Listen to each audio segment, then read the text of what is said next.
You're listening to Mad Men Sports, sponsored by Black Button Distilling. You notice, Zack's MIA. It's me and Diamond Dave today. Zack is actually in Salt Lake City, visiting some family. Hello, family. But we do have him on Skype. Zack, what's going on, man? How's it going, guys? It's been a tough 24 hours to say the very least. Yeah, I mean, probably yourself even more included with traveling and all, but we did have a Bills game. Unfortunately, it didn't go the way we wanted it to, but Diamond Dave, what's going on, man? It has been a rough 24 hours. The only thing good news was, well, my mom made lasagna, which is really good, and the Patriots lost. That's the only good news I have. This is going to be a very passionate podcast today, and we're going to be using some PG-13 words out of frustration. But there's a lot to look forward to in the future. I'm also sick and tired of saying that. But, Zach, what do you got for us? I don't know. Like, the Bills' season's over. That's like the cut and dry part of it, and it's something that I really dreaded having to. I knew I'd say eventually, but I really dreaded having to say it. And I knew today was going to be a hard podcast because it was a really roller coaster of a season. I mean, we were mad when they didn't blow out the Redskins, and then they made the playoffs ahead of schedule. You know, Josh Allen's had his moments this year. It's a tough season to see end. Yeah, my thoughts were, I mean, the first half was just fun. The Bills had an amazing first drive. Everything went great. Everything went the way we wanted it to. The whole first half went great. The defense was a monster. Defense was scary as hell. Couldn't be stopped. Even Josh Allen showed glimpses of greatness. He was out there chucking the ball over the place, playing great. The play calling that Dable had was amazing. I loved it. Singletary was a monster. The player that we've seen all season long. That was the first half, in my opinion. Jake, what do you think of the first half? Yeah, I think the offense kind of hit its stride. Duke Williams had some good catches in that first half. The defense lights out. I mean, I don't think I've ever seen the Bills' defense create so much pressure on the quarterback all year. Jerry Hughes was in there. Monster. Trent Murphy has definitely picked it up in the last couple games of the season as well. He wants that big contract next year. I know. He wants to be paid the money entitled to. I don't know if he really deserves it, but I mean, he has shown some flashes. I think we did a great job containing DeAndre Hopkins. Kenny Stills has kind of got into some creases there, but, I mean, we were thankful Will Fuller was out, but Kenny Stills, I mean, I don't think he hurt us in any way. When we were talking to Jason pre-game, we were talking about how if the tight ends get involved, we're in trouble, and I think we did a pretty good job on limiting the tight ends production as well. Yeah, I mean... Who were you talking to? You. Go ahead. Yeah, but who would you say if you got the tight ends involved? When we were talking to Jason? Oh, from Texans Unfiltered? Yeah. Yeah, he said that if you got the tight ends involved, James made it a point to say that if you got the tight ends involved, you'd be able to open up the defense a little bit. I think the lack of tight end usage was mildly annoying throughout the whole game, especially in the first half. You only ended up with 2 catches, one of them from Lee Smith for crying out loud. I mean, the game plan was fine. You were up 10-0 at a halftime, maybe 13-0 at halftime. Listen, you had to close the door on this team, and they got field goals instead of touchdowns in the second quarter, and that was when you kind of felt like they're letting them linger a little too much. Would you guys agree? Yeah, I mean, certainly you're going to have to put up more points in the playoffs to win. We've been, unfortunately, stuck in that 15-point to 20-point range all season long. We can't seem to kind of score more points than that. We did miss some valuable and important touchdowns. I mean, we were talking about it earlier. Duke Williams had dropped 2 in the end zone. John Brown missed some toe taps. But, yeah, I mean, it's kind of a disappointing loss still. Yeah, and then I want to go into the second half. I want a one-word answer, and then we'll debate it. Jake, what was the one reason that we lost in the second half? What was the one motivation that just lost it for us in the second half? I think it was subpar play calling when the game mattered most. Zach, what do you think? Second half, what was the reason for the collapse?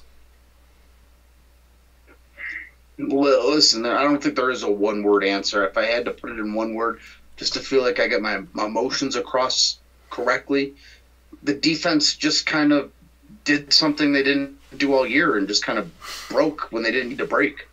Letting up 22 points from the half of the third quarter until end of overtime is not something they've done all season. It was really disappointing to watch that happen.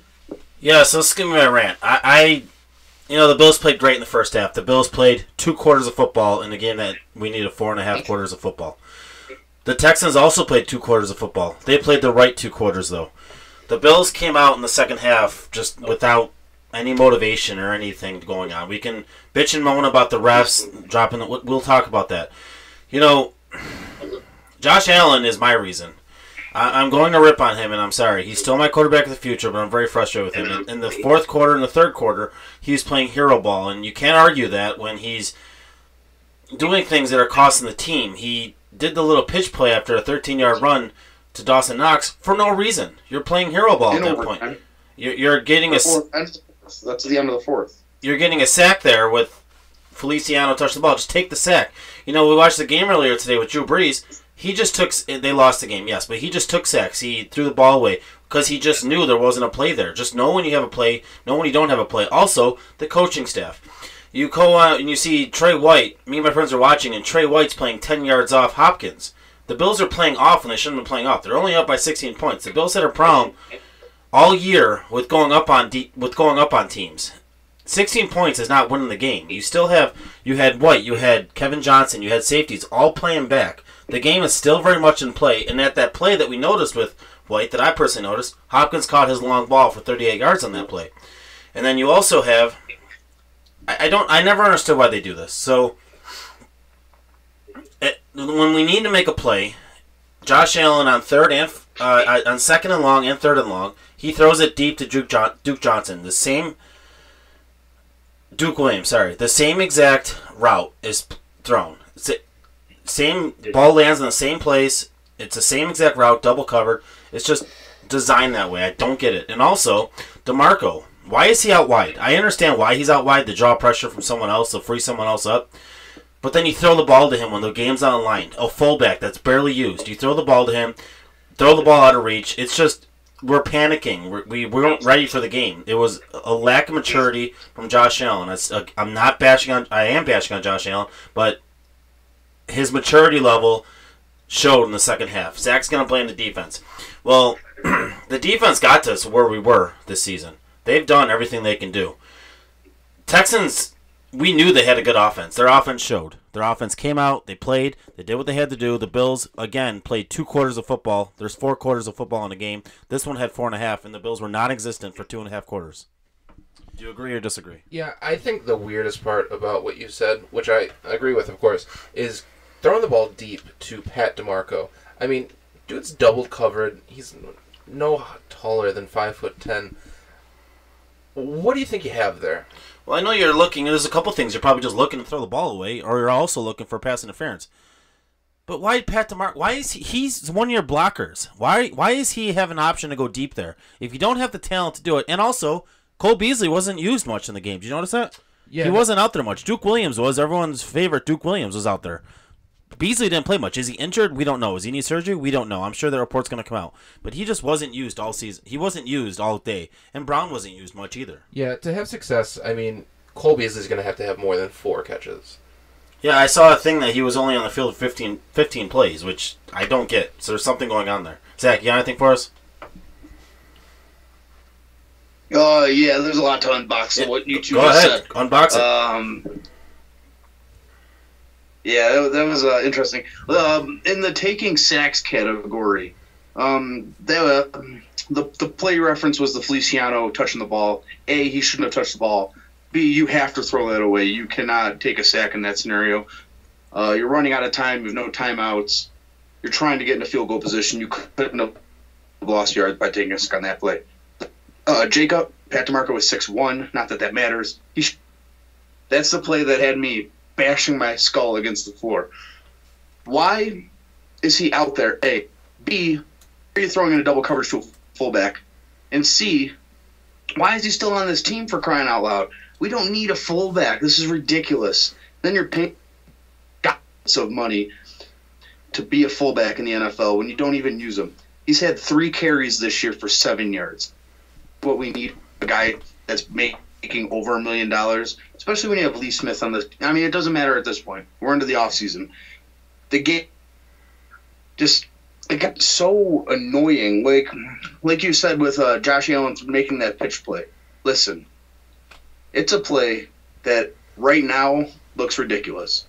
But if Josh Allen makes that pitch to Dawson Knox, we're talking about a playoff prolific play here in a time where they were trying to move the ball down the field. Now, did I think the timing was right for it? No. It seemed like Josh Allen thought that there was like 2 seconds left on the time clock when he was making a play like that.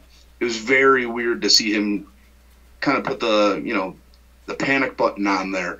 But if that play happens and he makes it, I mean, the tight end was in perfect position. It was a great awareness by Allen to even make the play. It's a shame that it didn't come through. Off to Dawson Knox to not knock it out of bounds backwards, not forward, because forward would have been poor. There's a lot to say about what happened towards the end of the overtime. In terms of the game ending, I don't understand how they come out in overtime and have that, 40-plus? It might have even been the end of the fourth quarter at this point. It's all been blurred together at this point in time. But, you know what I'm talking about, the Singletary play where they throw that screen out there, and it pretty much wills them back into the ability to score in a time where their offense looked dead dog. I don't know why they got away from Singletary so much. I'll never forget the reason of me just being crazy about Frank Gore getting a carry in a time where it made no sense that he was in there. Singletary really had a great showing. He only had 19 touches. That's not enough of a guy that we say we want 20 to 25 touches in, especially when he's as possible. It was a real shame to see them really get away from him because I think he's going to be a huge focal point moving forward for the Buffalo Bills organization. And to see Josh Allen not use him in situations where it might be nice to have a dump off or even have him run a route for pass protection or something along those lines. It was a real shame to see him only touch the ball 19 times, which he did touch the ball for 19 times for a total of, 130-plus yards. That's pretty impressive. Yeah, it's really impressive because we know what we have in Devin Singletary. I mean, Frank Gore's at the end of his run, but when we needed a guy to step up, it has been Devin Singletary. Or with Josh Allen with that beautiful 47 some odd yard run. That's something I'm looking forward to next season. Singletary is going to be huge. He's going to be, I think he should be the focal point of the offense. He should be the star that we are out there putting out there. He's just going to be, he's going to be a stud next year. We also need a 1-2 punch type guy because I do believe Gore is done. We'll find it though. Our running backs are easy to find, and we got lucky with Singletary. Zack, what are your thoughts of Cole Beasley? Why did he not play much? I mean, it was very clear just watching the game that Duke Williams snatched away snap counts from Cole Beasley, which very trivial to me because a guy that really started to turn into a reliable target for Josh Allen, and then you take him away, and that's a real shame for me because, yes, Duke Williams did have 4 catches for 49 yards, but... listen, Jake sent me the video of, Duke Williams making that nice catch, which it was a nice catch, credit to him. But I'd rather have a guy that I know what I'm getting out of there. I mean, think about that play with Cole Beasley getting that first down towards the end of the game. We don't even get to overtime if he doesn't make that play. That's the bottom line. Cole Beasley is a baller, and he's been a baller all year. To have a guy that was on the practice squad, which, whatever, trust the process, whatever, he wasn't earning reps all season long. He has a game against a really bad Jets team that gets over 100 yards. I'm not saying don't play Duke Williams, but you can't let him take away snaps from Cole Beasley. Maybe you can let him take away snaps from Isaiah McKenzie, but they didn't act like that. I mean, you walk away from this game with 4 guys with 4 catches, 5 guys with 4. It's really interesting to see how much Josh really spread the ball around. It kind of the Texans defense really wasn't as good as we thought it was. They were what they thought they were, and they were not good, and it was kind of across the board. They were able to put the ball wherever they wanted to. I guess in crunch time, the biggest takeaway is you want Cole Beasley to be on the field, and it's a real shame that it felt like a guy that needed to make a reliable catch towards the end of the game, even to give Josh Allen the comfort he needed to move the ball down the field, to even get a touchdown. I know they were playing for field goals at a certain point, especially in the overtime. They were playing a field goal to win. At the point where the defense did their job in the beginning of overtime, you needed to move the ball and just get 3 points in it, put the 6 deficit comeback against you, put it away, and just get on to the next week, and they couldn't do it. And it was a real shame to see Cole Beasley not out there as much as I'd love him to see. And I'm not a huge Cole Beasley fan even. Yeah, no, a topic that, I'm scrolling the internet today because I had a lot of time. I was off, and I see a lot of Bills talk and a lot of the same talk that I'm sick and tired of hearing. This is a topic that I'm pretty passionate about, and I bet you guys are too. Today online, I see everyone complain about the refs, about how they screwed us, and I see about the J.J. Watt love fest and the dirty hit there was on Josh Allen, a helmet-to-helmet, which I see all that, and you know what I want? I want people to stop doing that. I don't know if you guys agree, because we didn't talk about this beforehand. I'm sick and tired of... I'm going to get a lot of hate mail for this, I think, but I'm sick and tired of the whiny fans saying... The refs screwed us. The refs did that. You know, the kickoff thing, real quick, what do you guys think of the kickoff thing with the touchdown non-call? Let me tell you my opinion real quick. That should not be a touchdown. If that was called the opposite way, we would sit here and be furious. Whether the rule's flawed or not, whatever. But they said it on TV. It's a common sense thing. It's not a touchdown. Everyone's griping about it, though, putting links up saying, oh, it's NFL rule. Sure, it should not be a touchdown. That's not the way I want to win. What do you guys think? Yeah, I mean, one thing is we've seen players fake giving up the ball, whether it's they fake knee it and they run for touchdowns. If that would have happened, that touchdown would have stood. So in the event, if he's letting go, I think it should be a touchdown. But am I going to be pissed that the referees made a decision call? No, it's a part of the game. But I'm not putting too much stock in it. I don't really care. We shouldn't let that play be the deciding factor in this overall game. Zach? My take on this is fairly simple. While, yes, Dave, you do have a point that if the shoe was on the other foot, as Bills fans, we would be ridiculously irate about the outcome of that play. However, we pay a guy who's an all-pro, he gets all-pro votes with Andre Roberts. We pay a guy to not make those mistakes. That's what should separate good teams from bad teams. I think that the play was called a touchdown on the field. They did view it and think otherwise. They just made the call. They called it common sense, which, I don't know, I've never heard that before, that like, you know what, let's give him the benefit of the doubt, because that's a ridiculous move by anyone. Now, to be fair, with everyone involved, it is a touchdown play. It was ruled a touchdown on the field. Why wasn't it reviewed as such? The ref made a very blatant, clear, effort to the returner, and you watch the video, it's very clear. He made very clear to the returner, not accepting the ball as a dead ball. He didn't. So he walks away from it, his hand out of the way. He doesn't blow it dead. The returner did not make a fair catch sign. He moved 2 feet, which is advancing the. They should have, and it should have been a touchdown. And I'm not here to say that we need to cheap touchdowns. The Bills blew a 16-point lead. That's not on the refs. That's not on that one play. You had a 3-4 score advantage on this team, and you blew it. You lost in the playoffs by blowing a 16-point lead. It didn't come from this play. However, it's a touchdown on the field, and it should have been reviewed as a touchdown on the field, and it should have been looked at further. Not just 2 guys in a black suit on the sideline saying, you know what, that doesn't make any sense. Why would he do that? Yeah, because that's not how the rules work. The biggest thing is the Bills gave up 19 unanswered points after the second half. They came out unprepared in the second half. Typical, angry things, or we're mad about Dave, that's not what you were talking about. It's not the biggest thing. What do you mean? You're talking about this play specifically. I'm getting to that right now. You're talking about this play. I'm getting to that right now. We gave up 19 unanswered points. We're gonna find the one thing that we're mad about, though. It's just like when you miss block kicks or missed kicks.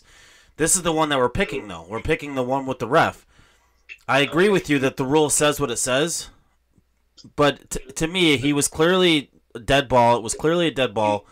That's what we can argue about, whether it was a dead ball or not. In my eyes, it was a dead ball. Yeah, I mean, we can beat this like a dead horse, but I mean, I don't think we're getting anywhere. The call was called, but another one that was really bad as well, that blindside block by Cody Ford. That defender braced for contact. I don't think that a defensive player is going to brace for impact. Zach, what do you think about that one?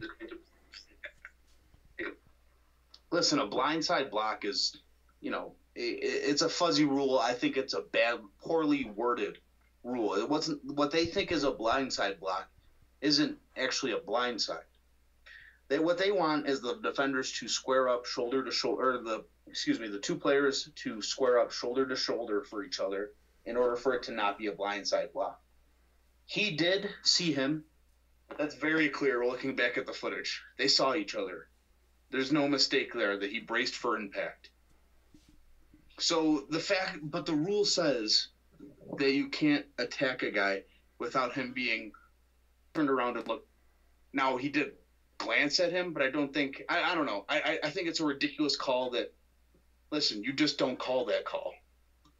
The fact of the matter is the Houston Texans went 5 quarters in an NFL game with 0 in-game penalties. Now, I'm not here to talk about the refs. I'm here to talk about the Buffalo Bills. But to have so many ticky-tack fouls called against the Buffalo Bills and not even one go the other way is so blatantly annoying. And it's just that's why we're talking about the refs, is because it was such a ridiculously big annoyance to have them just get baffled. Listen, they don't call that penalty. We're talking about a Bills win right now with a comeback loss and then a comeback regained by Josh Allen because they kicked the field goal and Hauschka was on absolute money tear yesterday, and they win the game. Bottom line.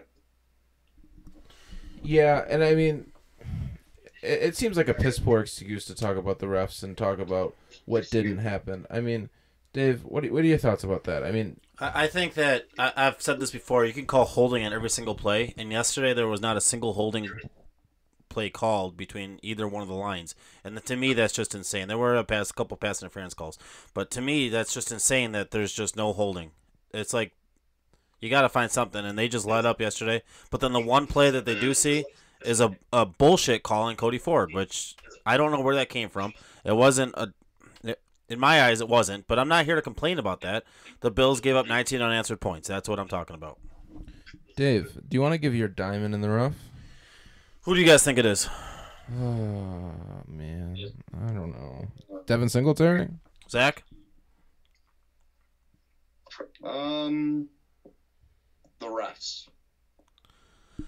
My diamond in the rough is Jerry Hughes. Picked a hell of a time to have his best game as a Bill. He was woken up for this game, got 3 sacks, got a bunch of pressure too. Trent Murphy also played a really good game. Between them, they got 5 sacks altogether.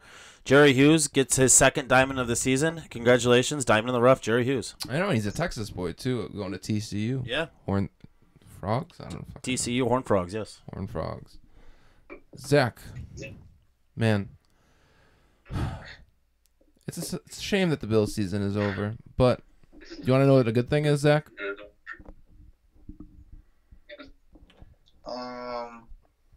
That Brian Dable's staying as the offensive coordinator for the Buffalo Bills? No. Mad Men Sports Podcast is not going away this offseason. Staying here with you. We will be moving on a schedule once a week. We'll be recording Sunday night. It'll be available to you Monday morning for that. We'll be here for breaking news. A lot of stuff coming up. I mean, we have free agency coming up. We have the Super Bowl, which we'll touch on. And all off season, we're here for you guys. Zach, are you excited about that? Zach is there, guys. Sorry. I'm excited for it. We got a lot of free agent money to spend. For the draft talk. We got a lot of free agent money to spend this year. We got a lot of free agents that are looking for extensions. It's going to be a fun offseason. We aren't going anywhere. You guys can always hit us up with questions. Tell your friends to subscribe. We got a lot of fun things planned out. It's going to be a really fun offseason. We're going to make it fun. And the playoffs are fun, too, because the Patriots are out of it. Thank God. Derrick Henry putting the team on his back. Derrick Henry's a beast. All right, guys. Well, it's been a wonderful season. What's up, Zach? Can I give you guys a stat before I leave? You always like that, yeah. Sure. Duke Williams finished with a team-high 10 targets. Guess how many he caught? 4. Yep, 40%. That ain't cutting it. Yeah. Well, Against a shady defense. Well, anyways, guys, it was a pleasure talking to you all season. Like we said, we'll continue to talking over the off season. We aren't going anywhere. Leave your comments. But everybody, go Bills. We'll see you. Everybody,